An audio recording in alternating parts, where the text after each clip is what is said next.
Most people still don't understand what just happened in American politics, and the corruption scandal swallowing California's leadership has now set the stage for a confrontation that reveals how deeply broken our system actually is. Just days ago, one of America's most prominent governors found himself at the center of a federal corruption investigation that his own chief of staff is now facing in court. Dana Williamson, the woman who served as Gavin Newsom's top aide, has been indicted on 23 federal counts, including conspiracy to commit bank and wire fraud, tax evasion, and conspiracy to defraud the United States.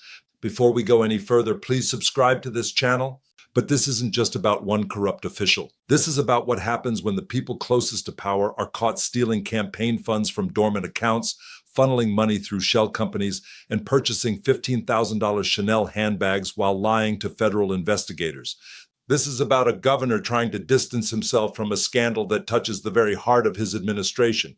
And simultaneously, after the longest government shutdown in American history, 43 days of paralysis, the federal government has finally reopened.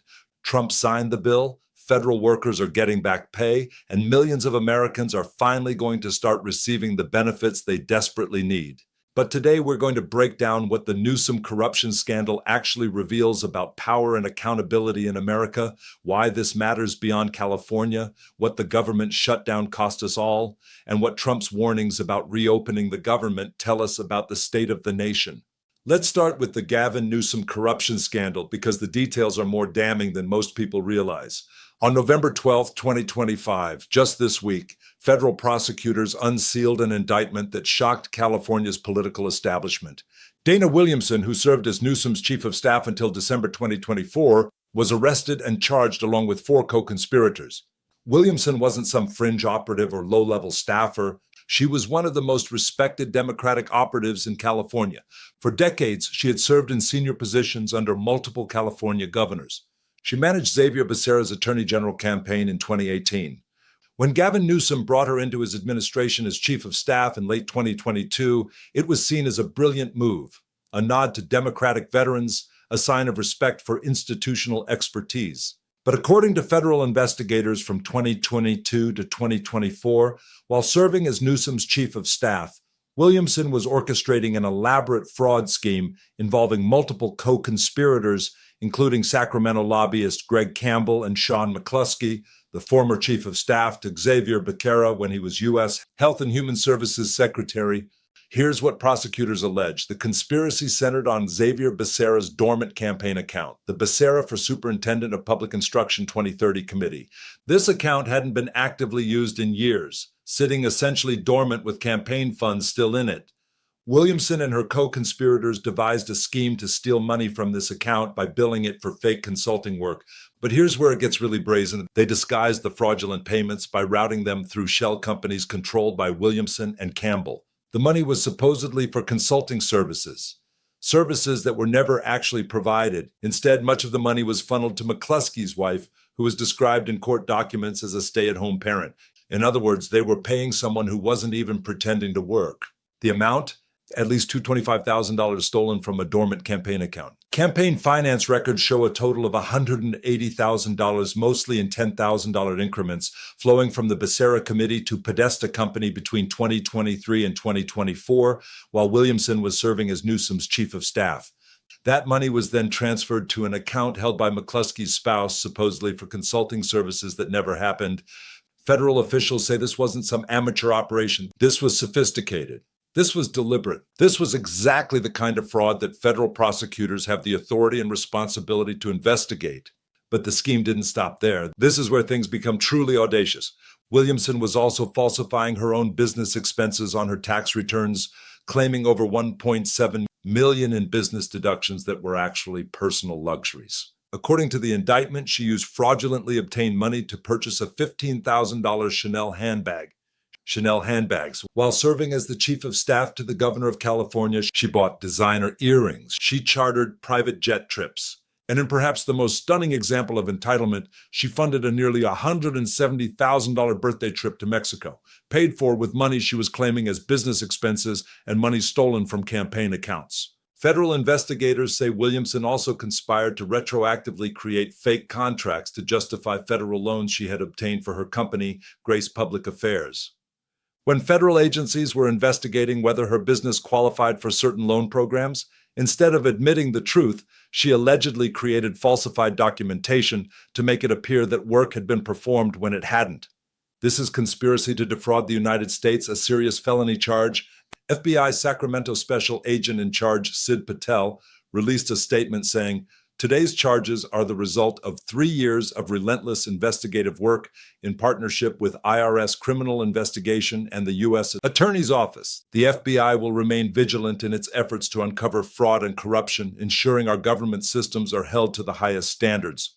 If Williamson is convicted on all counts, she faces more than 20 years in federal prison and more than $1 million in fines. Now here's the crucial part. Neither Gavin Newsom nor Xavier Becerra are accused of wrongdoing. Let me be absolutely clear about this. The federal indictment does not suggest that either of these governors knew about the fraud scheme.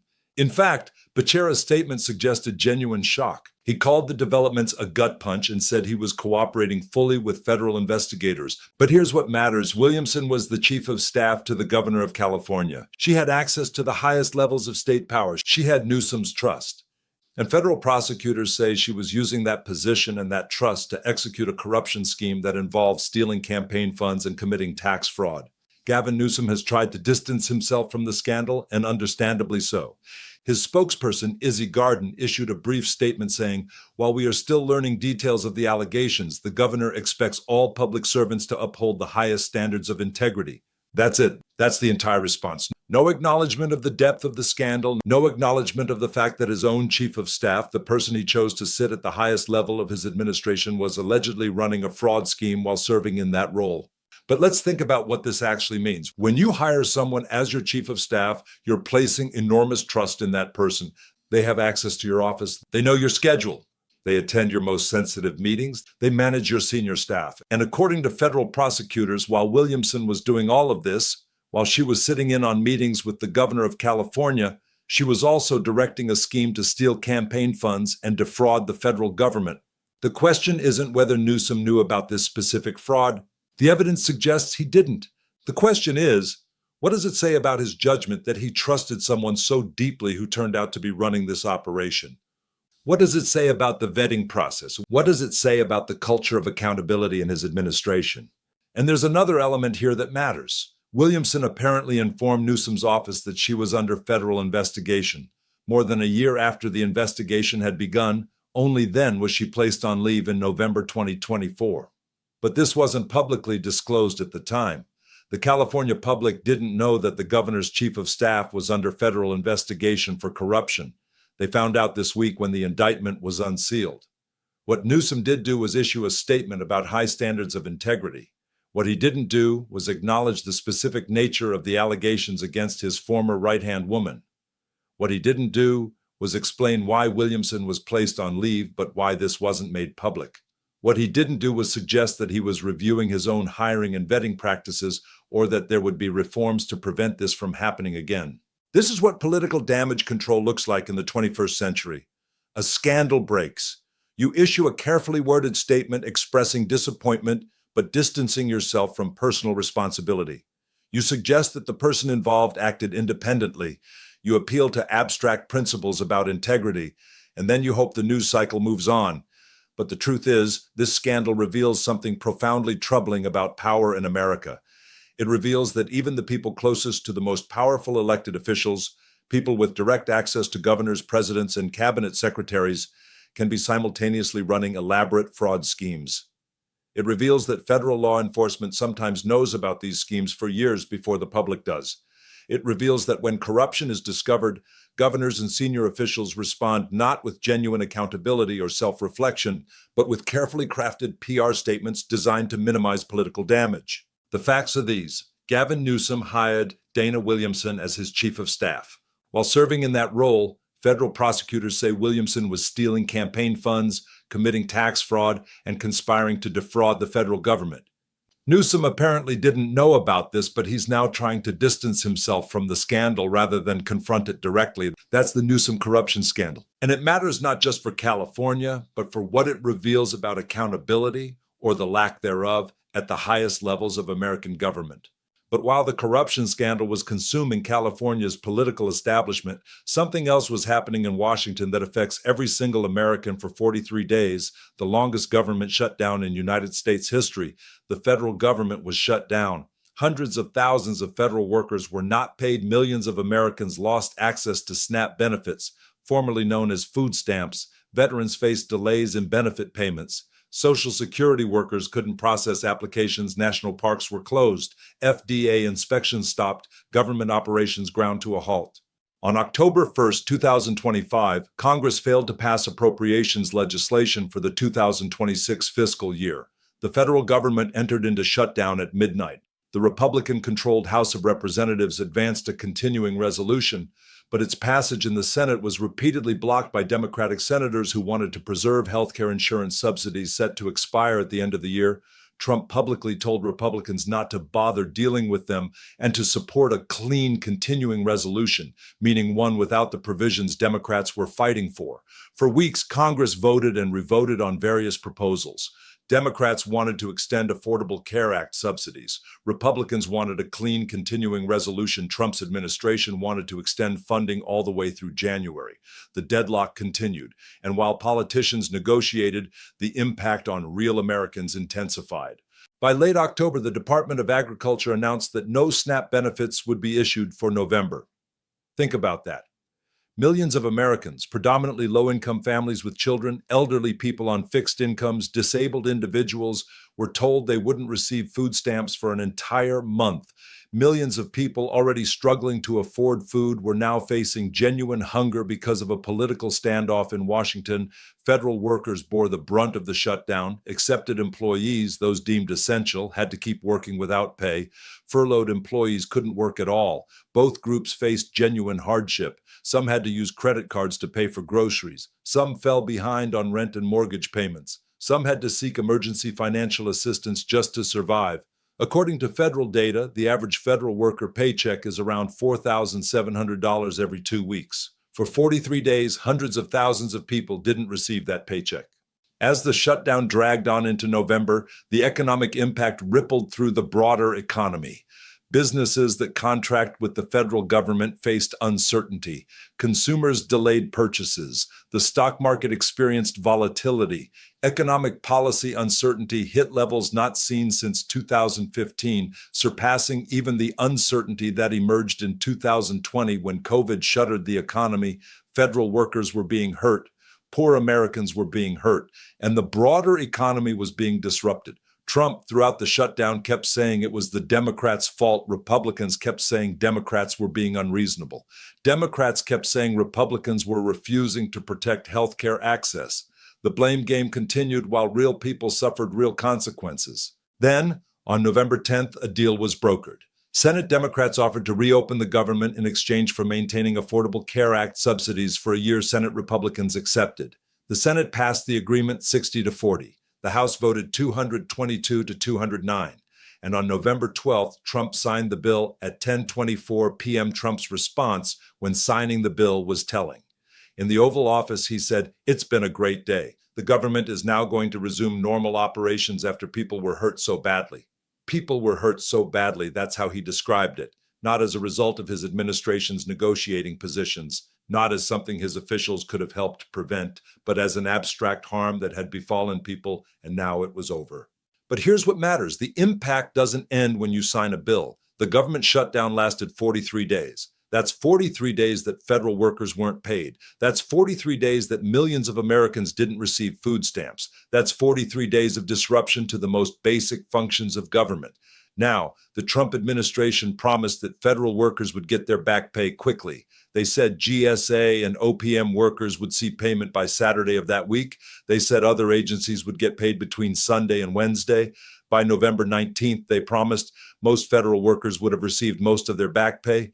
But here's the reality. A federal worker who missed 1.5 months of paychecks isn't made whole by receiving back pay 2 weeks after the shutdown ends. They've already fallen behind. They've already borrowed money. They've already faced stress and uncertainty. You can't undo that by writing a check.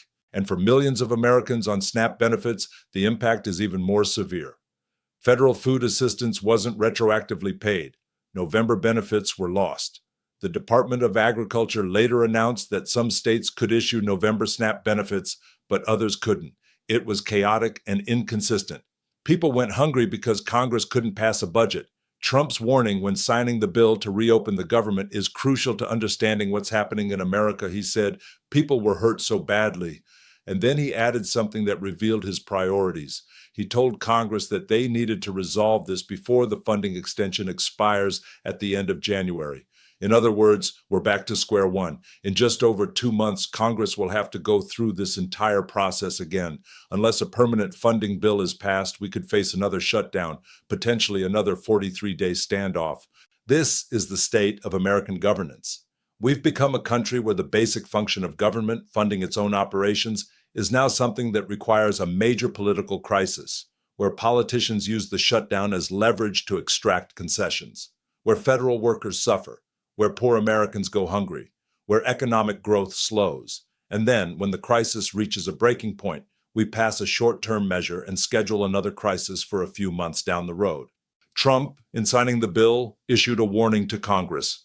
He said that they needed to work together, that they needed to stop the partisan bickering, that they needed to pass permanent funding instead of continuing resolutions. But this is deeply ironic coming from Trump because it was the Trump administration and Trump-aligned Republicans in Congress who refused to negotiate on Democratic priorities. It was Trump who told Republicans not to deal with Democrats. It was Trump who insisted on a clean continuing resolution that excluded health care subsidies. Here's what we know. Trump's Republicans got most of what they wanted. Democrats preserved the ACA subsidies, but only for 1 year instead of extending them permanently. The government reopened on Republican terms. Federal workers got back pay, which Trump had suggested might not happen. And now, federal operations are resuming. But the warning that needs to be issued isn't Trump's warning to Congress. It's a warning about what this shutdown reveals about the state of American governance. We are a country where basic government functions are held hostage to political leverage. We are a country where the people hurt most by government dysfunction are those with the least power to influence policy. Federal workers, poor people, disabled individuals, the elderly on fixed incomes. Now let's zoom out and think about what all of this means for America as a whole. You have a governor of California who's trying to distance himself from a major corruption scandal involving his own chief of staff. You have a federal government that just experienced the longest shutdown in history, paralyzed by partisan gridlock. You have millions of Americans who just experienced food insecurity due to government dysfunction. You have federal workers who missed paychecks and fell into debt. You have political leaders on both sides blaming each other while real people suffered. This is the state of America in 2025. Most people still don't understand what just happened in American politics.